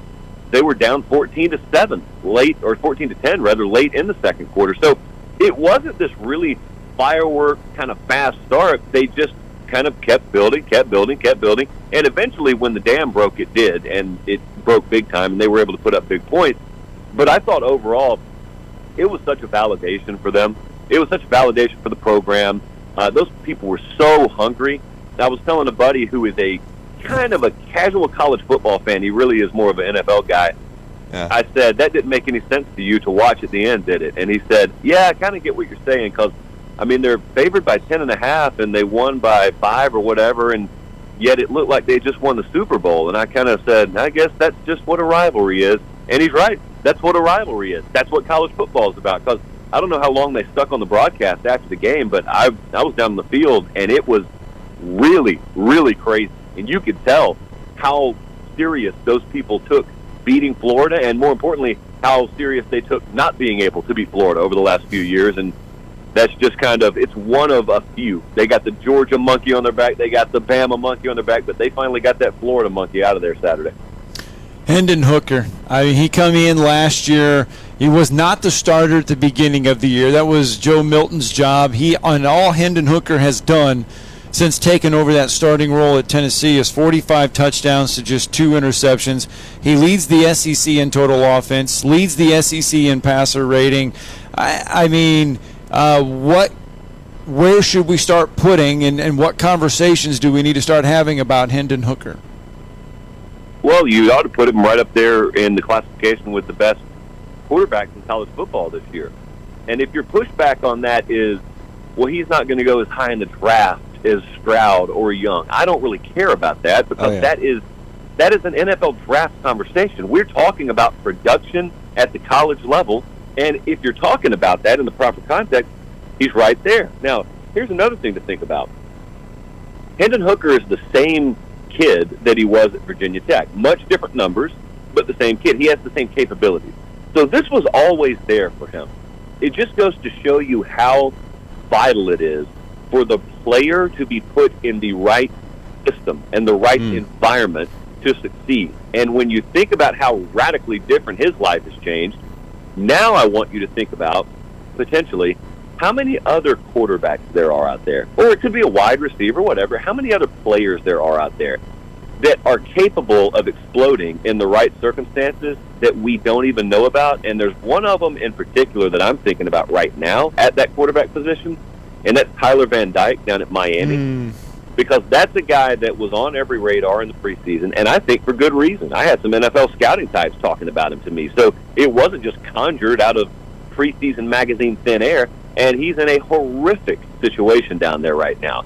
And it's a bad offense, and I think a lot of people are rethinking that Josh Gaddis experiment, but that's its own conversation. But when I watch Hendon Hooker, it's its own, my bad, not conversation. No, you're right, because we've had the Josh Gaddis conversation when he was at Michigan before. We had it when he was at Alabama before. So it's not a conversation that we haven't had. Yeah, I just think, when I'm watching Hendon Hooker, I'm thinking about two things. I'm thinking, good for him, and then how many other Hendon Hookers are there out there? And that's kind of an open-ended question. Yeah, it really is. And Josh, your thoughts too. This past weekend, some crazy results. That Miami Hurricane football team, they lose to Middle Tennessee, 45-31. And then we see, I know it was right maybe 30 minutes before your late kick show on Sunday, Jeff Collins gets fired. I think we saw that one coming. And now we're waiting for the other shoes to drop. Herm Edwards already out. and now Brian Harsin, who somehow survived against Missouri, but his seat has got to be getting warm as well. So, in order, the Miami thing, I think that's just a filtration process. It's a bad look. I think there's going to be some staff overturn or churn or whatever you want to call it. That's a year one thing, and I'm willing to look past that. Yeah. The Georgia Tech situation, to me, it's one of the most interesting jobs in college football because I think it's very, very underrated, but it takes the exact right fit. There's not a huge pool of guys that could make it work there, but if you get the right one, I've always thought the academic rigors there, while valid, were very, very overblown in relation to whether you can succeed or not. You can succeed there. You just have to do it exactly right, and I thought Collins may be a guy who could latch onto that just because he's familiar with the area. He knows Georgia Tech. It didn't work out. That doesn't mean that I don't think it means I was wrong about the program's capability. It's just a whiff on a hire. So the Auburn thing, though, is what I want to circle back around to. If it's true what Bruce Feldman reported, and I have no reason to believe it's not, if it's true that those folks down there were planning on firing him contingent upon him losing to Missouri, that is some of the stupidest stuff that you could possibly do in sports. It's a very, very dangerous precedent to set, but it is some of the dumbest logic imaginable. What you're suggesting there is we don't quite know enough about this guy, but this result of this one game here could potentially tell us what we need to know.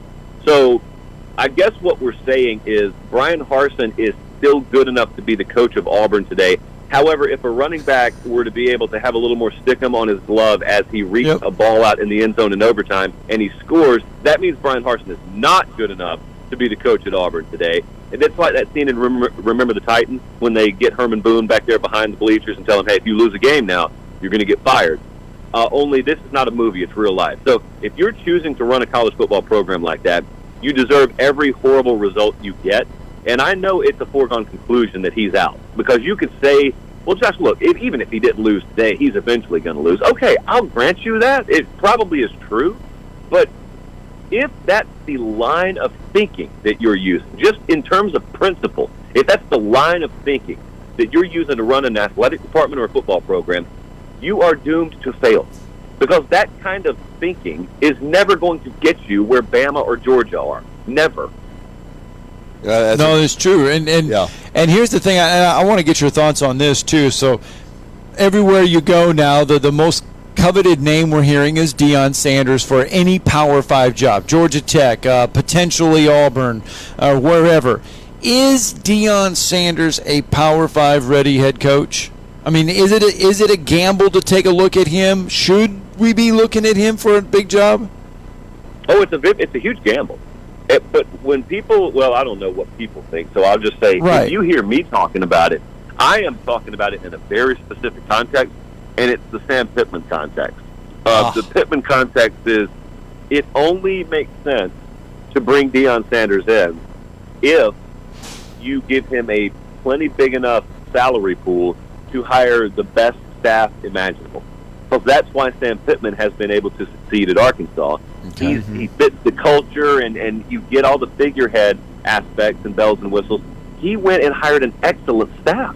He's got 2 future head coaches as coordinators right now. He's got a very good strength and conditioning staff. He brought Jamil Walker over from Georgia. Their nutrition staff is top-notch. I know this because I met with all of them a couple of weeks ago. He's also got really good position coaches there. Their recruiting budget's good. They invest year over year in facilities. The point is, you see Sam Pittman, but the layers below Sam Pittman are why they're able to be competitive now. You can't go hire Deion Sanders and say, all right, Deion, get on that grease board, just X and O our way to a win this Saturday. That's not the way that's going to work. So if you want to hire Deion Sanders, you got to be able to hire underneath him very, very effectively. So if someone's willing to do that, yeah, it's a strange-sounding experiment, but it could work. Well, and Josh, before we ask you about a few of the games, it's going to be an interesting slate of SEC football this weekend. I wanted to circle back because you had some interesting things to say about Georgia Tech. In your mind, and you covered the national college football scope, especially the SEC, who would be a really good fit for Georgia Tech? That I don't know. I know that's a great answer that you're looking for on this Monday morning. Here's the kind of person it would be. It would be someone who understands how to recruit to Atlanta. It Yes. would also be someone who understands how to take what the outside world calls a negative and turns it into a positive. That negative is it's hard to get in there because you have to, meet a certain academic requirement. They don't lighten up in terms of course load at Georgia Tech. You're going to go to the same classes. You're going to have the same workload that a normal student would. So that is something that is pitched as a negative against Georgia Tech. You've got to get a guy who can come in there and package that as a positive.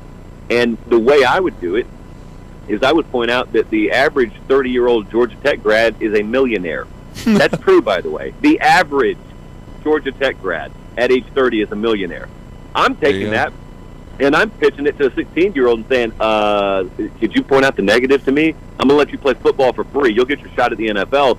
And also, statistically, you got a really good shot at being a millionaire in 10 years or so. So why don't you come here and play football for us? I would find someone who can do that. Now, is that Deion Sanders? Is that Lance Leipold? Is it someone we've never heard of before?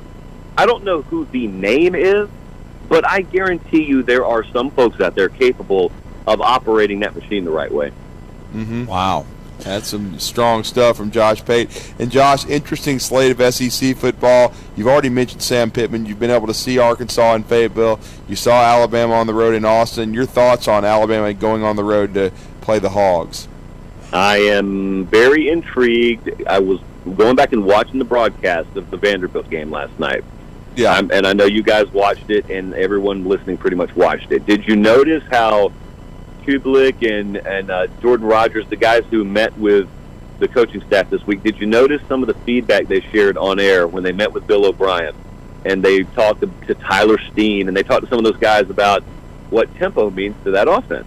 Mm-hmm. And they said, it's imperative. We got to go fast. And they had the research done. What is our average offensive output on plays where we inject tempo? And it's very clear. It's the same stuff that anyone on a message board or anyone on a talk show understands. Alabama's offense is better when it is running with pace. And so that's what bit them against Texas. It's one of the things that bit them and bogged them down against Texas. So if that's true, and if they're really convicted in that, when they go to Arkansas this week, it'll look different, and they'll move differently. And I think they're getting that offensive line rotation figured out. I happen to agree with about Tyler Booker with what everyone else has said, but also I'm really interested to see how these wide receivers start to fall into place, because you can sit there and you can diagram it, you can draw it up. As we know, watching football, that kind of stuff, who your true number one, number two, number three receivers, that stuff works itself out in games, and it's starting to work itself out now. I've always been high on Ja'Cory Brooks, but he's got to do it. And he did it a little bit last Saturday, but this is the kind of game. On the road, it's going to be incredibly hostile up there, which everyone knows it will be. They're in wounded animal mode, are the Arkansas Razorbacks. It's the most dangerous time to get a team in one of the most dangerous environments in the SEC. Texas found that out last year. And so I'm really interested to see, A, how fast they operate, and B, how they weather that storm, which has been a problem for them on the road the past couple of years and used to not be a problem at all. And C, I'm really interested to see how that wide receiver rotation operates up there, because it's going to be a Saturday where plays are there to be made. Do they make them frequently enough? Mm-hmm. The ending of that Texas A&M Arkansas game, oh my goodness, that ball hitting that goalpost, just straight up, straight down. It was painful to listen to on the radio. I was driving back from Knoxville and I heard it, and it was really weird sounding. But then I went back and watched the replay, and I realized how long that ball was suspended in the air, and no one knew what to say. So about 2 minutes later, when it finally hit the turf, and you realize, they didn't win. That's crazy. It was a game where I don't think the better team won the football game. Doesn't matter, because wins are wins. But I watched it, and I came away feeling the same way I did when I went into it. I thought Arkansas was a little bit better than A&M. I still think they're a little bit better than A&M. But it just goes to show you, it doesn't matter what a point spread says. It doesn't matter what a power rating says. In games that are that back and forth, there are going to be some procedural things. There are going to be bounces of balls, and there's going to be simple execution that someone's going to take care of and someone's not. Someone's going to benefit from it, someone's not. That's exactly the way Saturday went down. And A&M, to me, they have played not too dissimilar of games the past 3 weeks. The App State game, they got beat. The Miami game was kind of the same. They just won it. And then last week, they didn't radically overhaul their offense. They didn't look that much better, but they found a way to win. That's a credit to them. But it just buys them time. And they got to get some stuff figured out. They got to be able to put 20 offensive points on the board, which they did not again last week.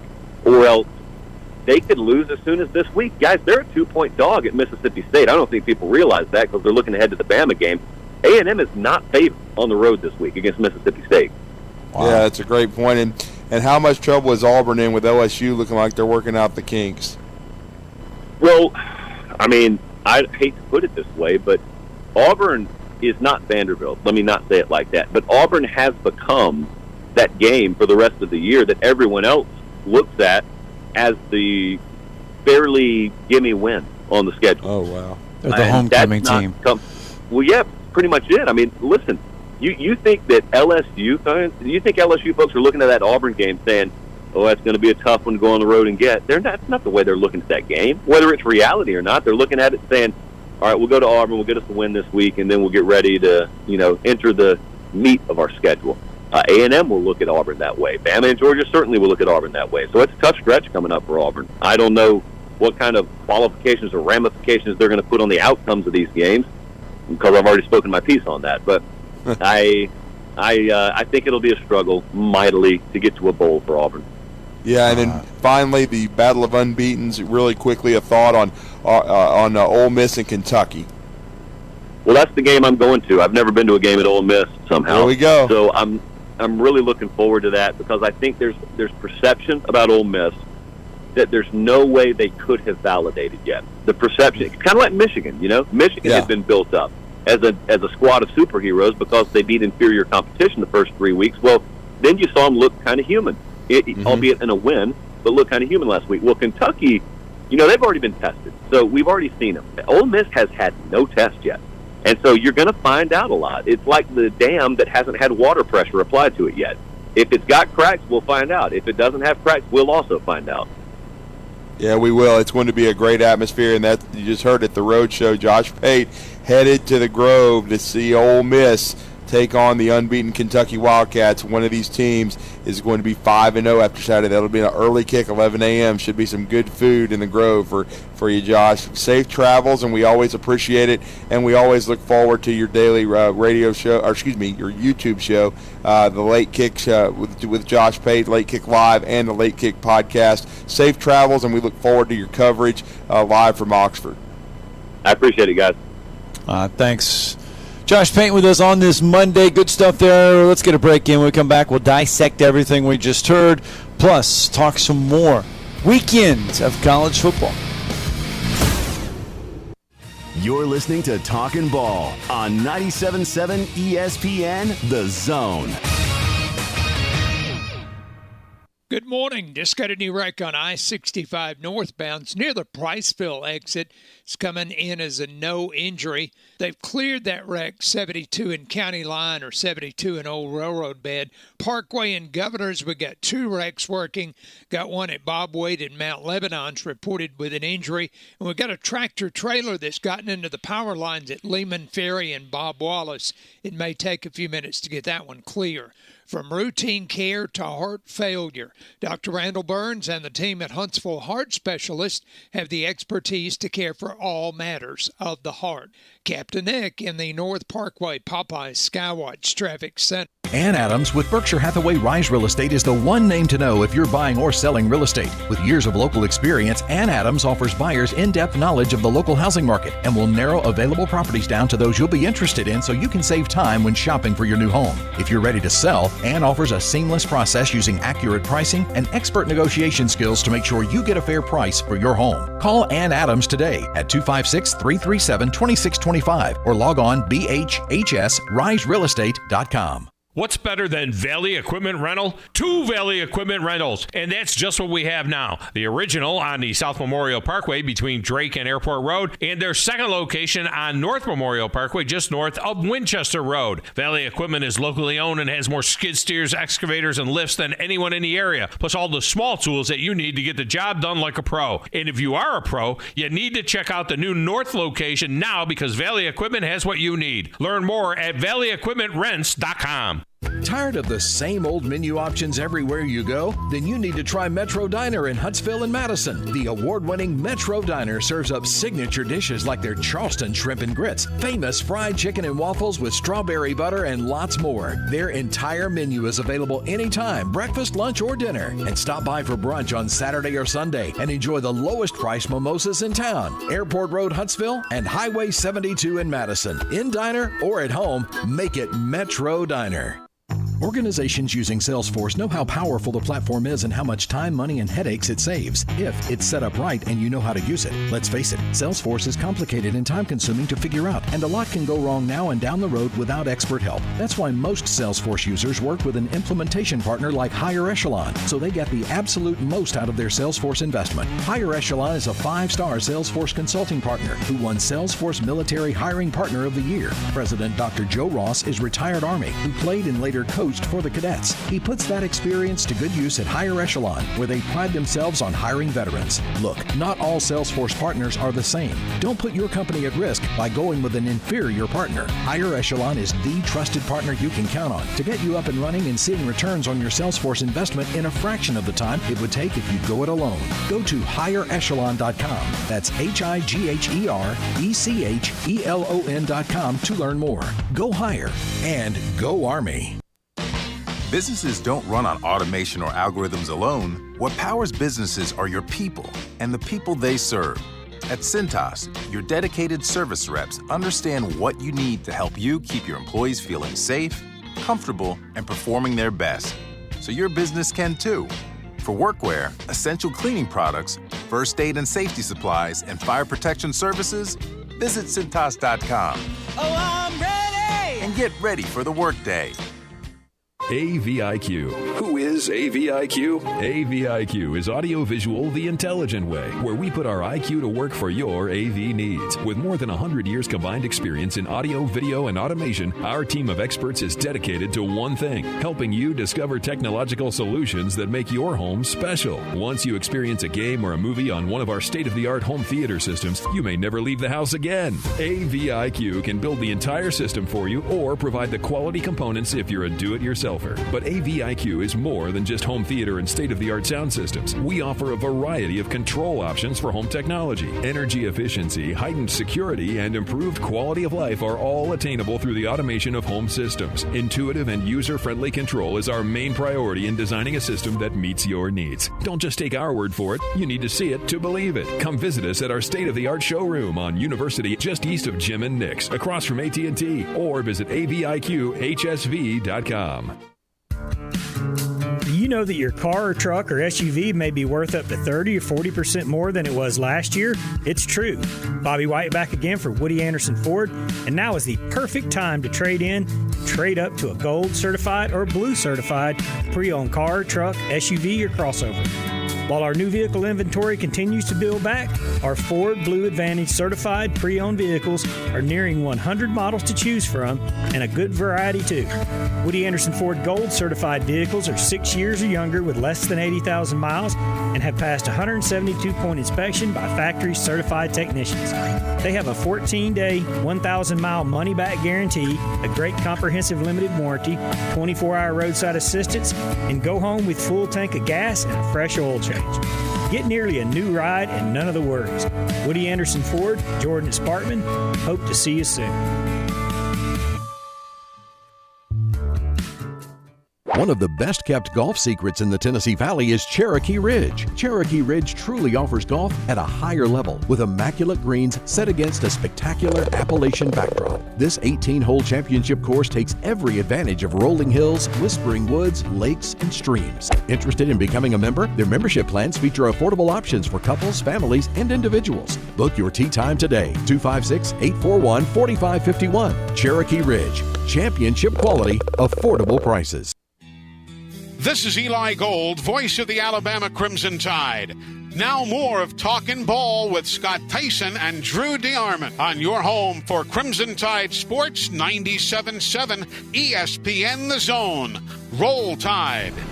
Hey, welcome back. Talking Ball 97.7 ESPN The Zone. We're live from Bill Penny Toyota. here in the service department, Monday through Friday, 7 a.m. to 7 p.m. And then on Saturday, 7 a.m. to 5 p.m., they can service your vehicle. Just pull right on into the service department. Let Bill Penny take care of you. 256-837-1111 to get a hold of them. If you want to join the show this morning, it's 256-576-4977. That's the number of the Neighbors Wealth Management Hotline.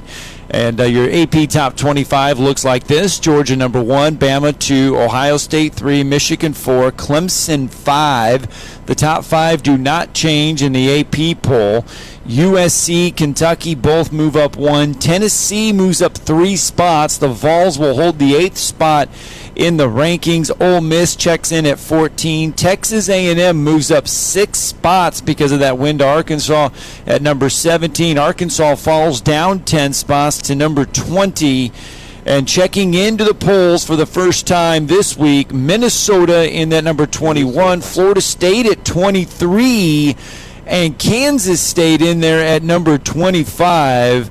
The Florida State Seminoles and Mike Norvell checking in at 4-0 inside the top 25. Yeah, just kind of quietly, they've gotten to 4-0. Clemson was lucky to survive against Wake Forest. Wake Forest and Dave Clawson, very good football team. I thought really they should have won the game, but Clemson found a way to get it done. Who would have ever thought the Kansas Jayhawks would be undefeated? And Lance LaPold, they beat Duke in a battle of unbeatens, and no, this wasn't basketball, 35-27. And Louisville, 41-3 over South Florida, who almost beat the Gators. It just shows you on a week-to-week basis, you never know how this is going to go. North Carolina gets trounced by Notre Dame, 45-32. Did not see that one coming. Gene Chizik, what a first, I guess, year for him as defensive coordinator there for Mac Brown. I don't know.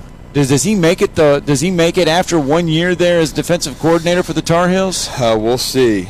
Certainly some struggles there for UNC, no question about that. But as you said, Florida State, 44-14 winners, and Jordan Travis continues to play well.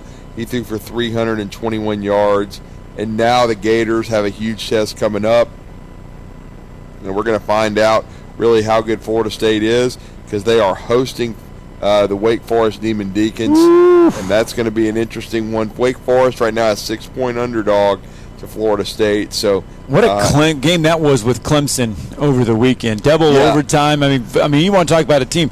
Wake Forest had Clemson on the ropes. They did, and now NC State, who's quietly ranked 10th in the country, is going to travel to Death Valley and take on Clemson. That'll be a top 10 matchup. Clemson right now an early 7-point favorite. So some interesting games, no doubt. But I got to say, too, we already mentioned some of them with Josh Pate, but the SEC's got a very interesting slate coming up to kick off October. And we talked a little bit about Ole Miss and Kentucky. Ole Miss, a 6.5-point favorite, interestingly, in that game. It'll be, as Josh Pate said, he will be live in the Grove, and you can follow him at Late Kick Josh on Twitter. Texas A&M taking the traveling money show to Mississippi State. And Mississippi State is right now a 3-point. It's up to 3 now. A 3-point favorite. Remember, Mike Leach and the Bulldogs last year won and beat Dirt Neck in College Station. So they're trying to win 2 in a row over the Texas A&M Aggies. No question about that. And then Elijah Drinkwitz. Oh, Lord. They host the Georgia Bulldogs. That's probably going to be an ugly game. Georgia already nearly a 4-touchdown favorite. I'm a little bit surprised that Alabama is nearly up to 17 with Arkansas because he has 16.5 right now. I would be willing to go under that. I'd be willing to go 31-17 Alabama. I think it's going to be a tough game. I think Arkansas is a really good team, and I agree with Josh Payne and Travis Reier. I think they both were stated today on the show that the best team didn't win in Jerry World. I think the best team was Arkansas, but Texas A&M, I'll give them credit. They took advantage of the mistakes of the other team. But right now, that Jimbo Fisher, who's supposed to be an offensive genius, their offense doesn't look very good, and I'm going to be interested to see how they play in Starkville. I am too.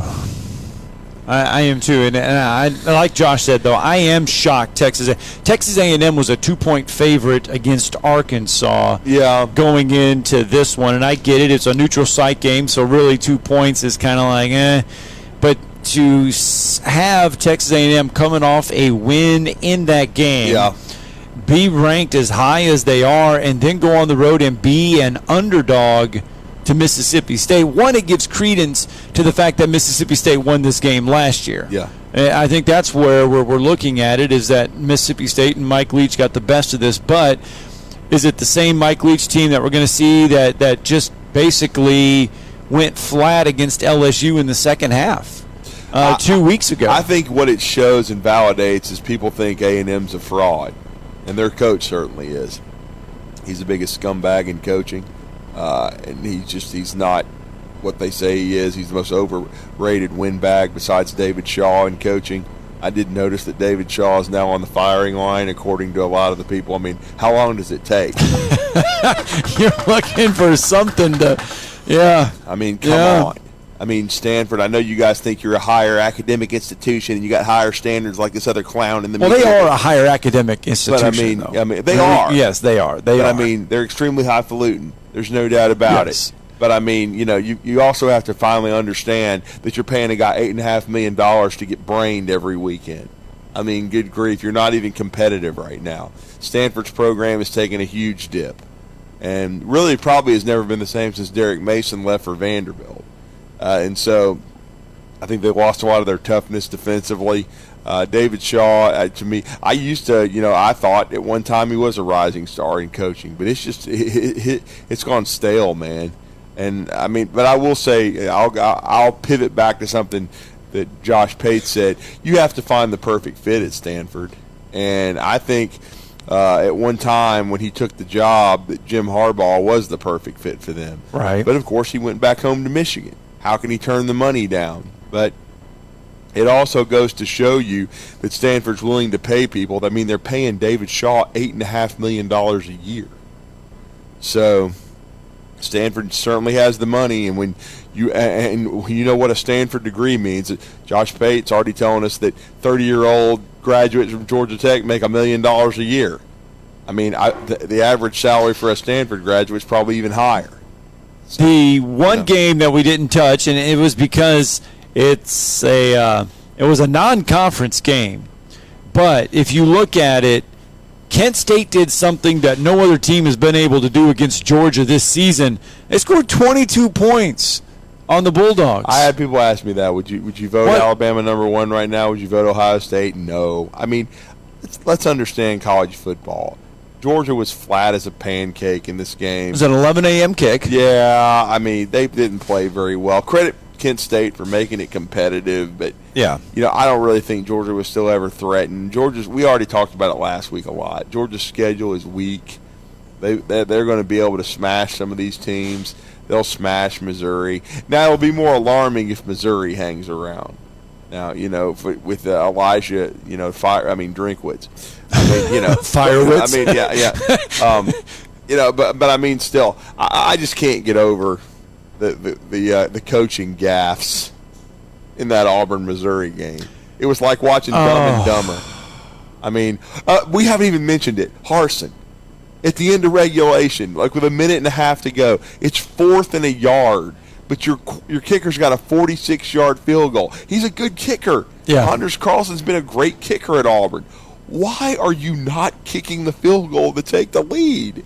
And then you give it to Tank Bigsby, and the offensive line couldn't have blocked me. The offensive line couldn't have blocked anybody on Saturday. I don't know why you tried to do something that hadn't worked all Tank. All they hand Tank the game. ball, and then it's like he's under siege. And I'm sitting here thinking, why are you not? Now, if it had been a 55-yard field goal, okay. But it was 46 yards. So the offensive line looked good in the first quarter. Everything looked good for Auburn in the first quarter. Was it a case of Missouri made way more adjustments, and Auburn did not make a single adjustment? Exactly. Because that offensive line – that offensive line played well in that first quarter. I mean, everything looked good. I can't believe that offensive line went from being able to get the best of Missouri in one quarter football games are like chess matches. You got to make adjustments. You know what I'm saying? Right. And that's what Missouri did. They made some adjustments, and that's been one of the biggest knocks on Harsin, that his teams start well, but they get out-coached in the second half, and they don't make adjustments. They depend on kickers to choke and running backs to lose their minds and decide, okay, I'm near the 1 yard line. All I got, if they knock me out of bounds, is first and goal at the 1. But no, let me switch hands right in the middle of it and try to, reach it out and break the plane to win the game. Now he's just trying to make a play to win the game. Right. But still, to me, it's common sense kind of stuff. You don't reach the ball out. You keep it high and tight, and you're about to have first and goal. Nathan King helping us out with this. Keep in mind, Auburn, when they scored in this game, this came in overtime, not in the second half. Yep. Auburn's last 6 second halves against Power 5 opponents, 0 points, 6 points, 3 points, 3 points, 6 points, 0 points. Man. That is what Auburn has scored in the second half in their last 6 Power 5 games. I don't like their chances Saturday, even with Jaden Daniels. And he got a little banged up Saturday, but and he's got a little nucleation, and he's not the greatest passer in the world, but I still think LSU's the more talented team, and I just don't think this is an elite Auburn coaching staff. And when you put that with the fact I don't think this is a very talented Auburn team, then I think Auburn's in trouble. Yeah. I totally agree. All right, we got to get a break in. Our final one live from Bill Penny Toyota. When we come back here, tomorrow's headlines today, and yes, we will mention some NFL news and notes. You're listening to Talkin' Ball on 97.7 ESPN, The Zone. Good morning. Just got a new wreck on I-65 northbound. It's near the Priceville exit. It's coming in as a no injury. They've cleared that wreck, 72 in County Line or 72 in Old Railroad Bed. Parkway and Governors, we got 2 wrecks working. Got one at Bob Wade in Mount Lebanon's reported with an injury. And we've got a tractor trailer that's gotten into the power lines at Lehman Ferry and Bob Wallace. It may take a few minutes to get that one clear. From routine care to heart failure, Dr. Randall Burns and the team at Huntsville Heart Specialists have the expertise to care for all matters of the heart. Captain Nick in the North Parkway Popeyes Skywatch Traffic Center. Your favorite sports book, BetUS.com, is back for their 28th year of NFL action. With the industry's biggest sign-up bonus of up to 200%, BetUS offers their members the opportunity to cash in on all your favorite leagues, including college football and the NFL. They've also got hundreds of new casino games, including the coolest European slots, and their live dealers are waiting for you at the tables. Sign up at BetUS.com and use the promo code WZZN. That's BetUS.com and the promo code WZZN. If you're ready to lower your utility bills, it's time to call Eagle Insulation. Eagle can handle it all. Attic re-insulation, insulation removal, wall insulation, and new construction insulation, commercial and residential. Our primary goal is to save you money, and lots of it. Typical clients realize their return on investment within 3 to 6 months. That means the re-insulation actually pays for itself and then some. See if we can help you. Contact Eagle Insulation today, 256-755-1556, or log on insulatewitheagle.com. No representation is made that the quality of the legal services to be performed is greater than the quality of legal services performed by other lawyers. This is Attorney Tommy Sinyard on behalf of Sinyard Law, and again proud to be a sponsor of all things football here on ESPN Radio. My son Bart and I started our own law firm July 1 and are very proud and excited to be bringing you our 50 years of collective national award-winning injury trial law experience. Check us out on the web, sinyardlaw.com. Sinyard Law, nationally recognized, locally respected. This is Wes Neighbors talking to Chris Haygood of Bob Wallace Appliance. Chris, what sets you apart from other appliance dealerships? Wes, these appliances are going into the most used room in your house, your kitchen. The way we have these appliances displayed, it's easy for you to visualize how they'll look in your home. Wes, what sets us apart is the people. They're well trained. In fact, they live and breathe these appliances. And if you need service, you'll really appreciate our parts department. Contact Bob Wallace Appliance at 256-533-2121. Are you in the market for a recreational vehicle? Do you want to get out and see more of this beautiful country?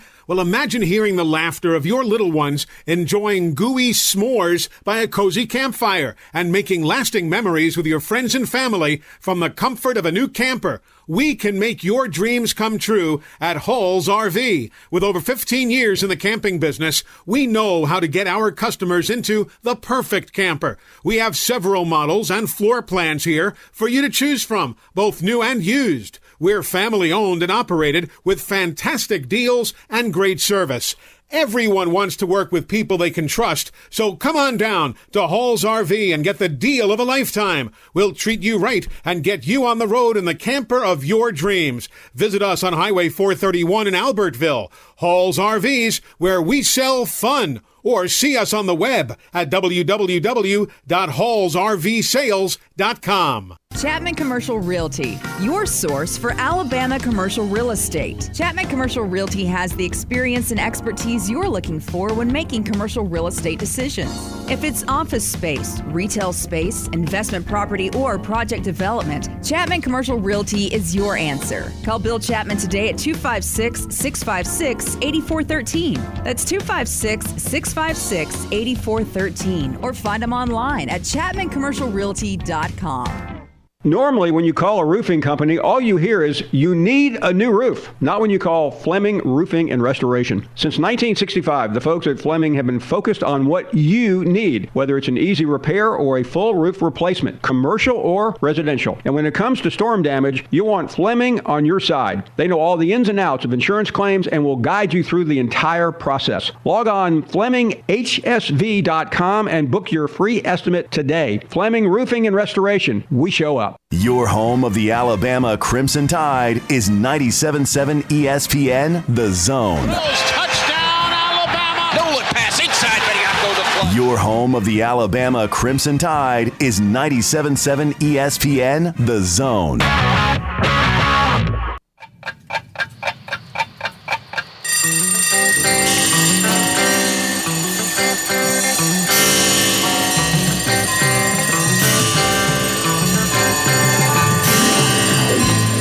It's time for tomorrow's headlines today with Scott Theisen and Drew DeArmond on 97.7 ESPN The Zone.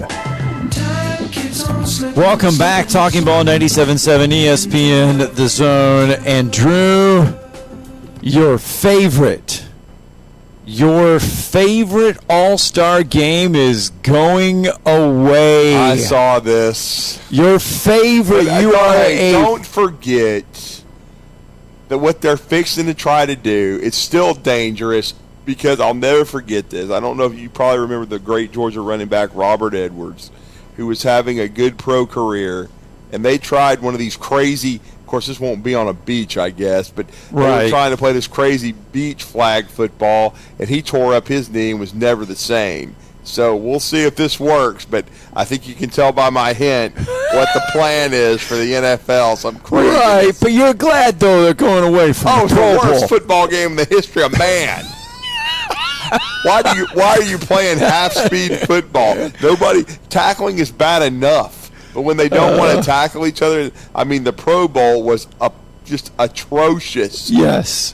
Give everybody some filet mignon, a nice meal, and just have an all-pro announcement meeting, dinner or something. My Lord! So the new event. So indeed, the NFL is replacing the Pro Bowl with the week-long skills competitions and a flag football game. The new event will replace the full contact game. By the way, though, the Pro Bowl started in 1951, so it's been around for a little while. Now, it's going to feature the AFC and NFC players showcasing their football and non-football skills in challenges over several days. It's going to be held in Las Vegas. The flag football game is going to be at Allegiant Stadium February 5th. But this is about as riveting as the XFL and the USFL. Peyton Manning's going to have a hand in all of this. Great. Okay, his Omaha Productions group is going to promote the event's content through the week. They'll provide perspective and be a part of the coaching staff for the football game, for the flag football game as well. But anyway, the Pro Bowl going away. Bye-bye. Okay. I don't think anybody's going to care about skills competition in a flag football game anyway. It reminds me called of a dinner announcement. What was the show that we had back in the day where they did the NFL skills competitions on a Saturday or a Sunday? You would see them all the time. Fastest man contest and all that. I mean, we would see it all the NFL stars or whatever. They'd come out there all the time and showcase all of this stuff back in the day. Darryl Green, back when I was a kid, he won the fastest man all the time. Yeah. I mean, there was a little bit of intrigue in that. I guess the skills competitions will be decent, but not great. The flag football game. You're not going to want. What? Who? Which NFL player is going to roll the flag up so nobody? Remember I used to do that in PE? You used to roll the flag so that nobody could pull it off. I mean, I'm taking my shoes off. I don't even care. I mean, you know what I'm saying? Oh, I know. I know. I know. Yeah. You know. I know you do. I know. That's why I just brought it up, because on this show, the Pro Bowl ranks right down there with, ranks really right down there on the bottom. 256-576-4977. That's the number. The XFL and the USFL. Yes. Oh, man. The XFL and NFL. Oh. All right, 256-576-4977. You can join the show. You can join the program if you would like to, as we are live from Bill Penny Toyota, sitting out here in the service department on what is only can be described as another beautiful day here in the Tennessee Valley. Hey, why not? The Atlanta Braves get a win yesterday, but so do the New York Mets. So it's a 1.5 game lead for the Mets at the start of the week, going into what is. It's a big week for the Braves and Mets. It is. It's huge. The end of the regular season, but we have to give a shout out to our very own Kyle Wright. This weekend, he wins 20 games for the Atlanta Braves. He's leading the major leagues in wins, on the short list for the Cy Young, 20-5, I believe, with a 3.18 earned run average. He'll have a chance to at least win one more game in the regular season. What a breakthrough year for him! Just spectacular. So huge kudos to Kyle Wright. He's become one of the best young starting pitchers in the major leagues. The Braves, as you mentioned, huge week for them. They're going to be on the road with the Nationals. They're going to have that huge series with the Mets this weekend.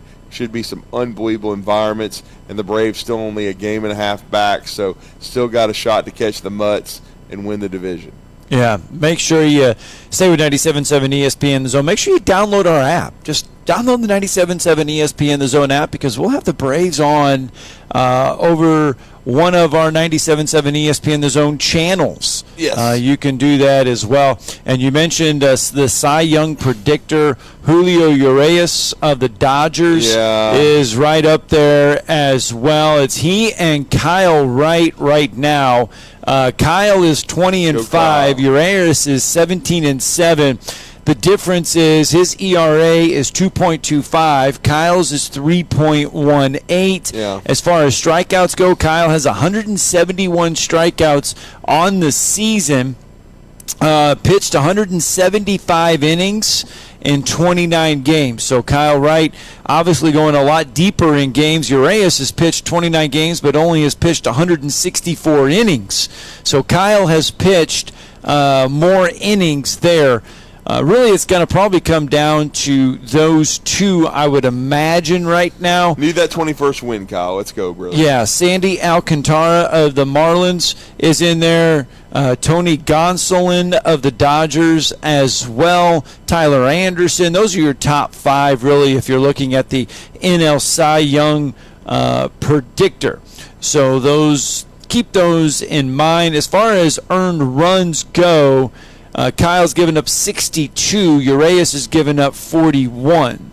So that is just a little bit of difference there. So, yes, Kyle could use that 21st win, but still, nonetheless, everybody said they were waiting for the breakout season for Kyle Wright. This is that breakout season for Kyle Wright, clearly. All right, just a short time, and I mean a short time left to join the program. Tough note over the weekend. North Alabama, though, falls at home over the weekend. Charleston State. Yeah, that was a tough one. That was a tough one for them. Chris Willis and company, they'll get it turned around. We got faith in them. And closer Got to give to a credit to Detroit Trojans, the biggest win of the John Summerall era, 16-7 over Marshall. Way to go, Troy. Awesome win there, especially after the heartbreak of the end against Appalachian State. But you can see Troy's going in the right direction, bouncing back with that strong effort and beating Charles Huff's Marshall Thundering Herd, who won at Notre Dame, who won at Notre Dame, who won at Notre Dame. Yes, they did. And the Alabama A&M Bulldogs remain winless on the season. They are 0-4, and they fall to 0-1 in SWAC play as they drop their first conference game 38-25 on the road at FAMU. So those are some of your local news and notes. Prayers to James Spady. Yes, he was at the game on Saturday, did some stuff there, was able to get around a little bit, was James Spady, the former Alabama A&M Bulldog head coach. All right. That's it. That's our 2 hours. We're going to be back in studio on Tuesday. Thanks for everybody. Yeah, and thanks to the Austin Black Bears. Congratulations, as Jeremy Perkins and those guys are the ESPN 97.7 The Zone Bryant Bank Team of the Week. All right, guys. That's going to do it for us here at Bill Penny Toyota. Don't forget, Monday through Friday, 7 a.m. to 7 p.m., and then on Saturday,